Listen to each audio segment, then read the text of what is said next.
नमस्ते अस्तु भगवन् विश्वेश्वराय महादेवाय त्र्यम्बकाय त्रिपुरान्तकाय त्रिकाग्निकालाय कालाग्निरुद्राय नीलकण्ठाय मृत्युञ्जयाय सर्वेश्वराय सदाशिवाय श्रीमन्महादेवाय नमः।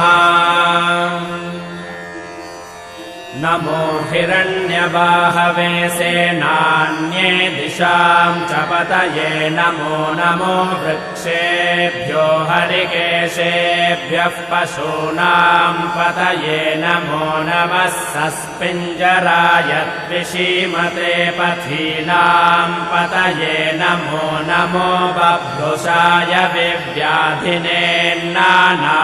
पतये नमो नमो हरिकेशाय योपवीति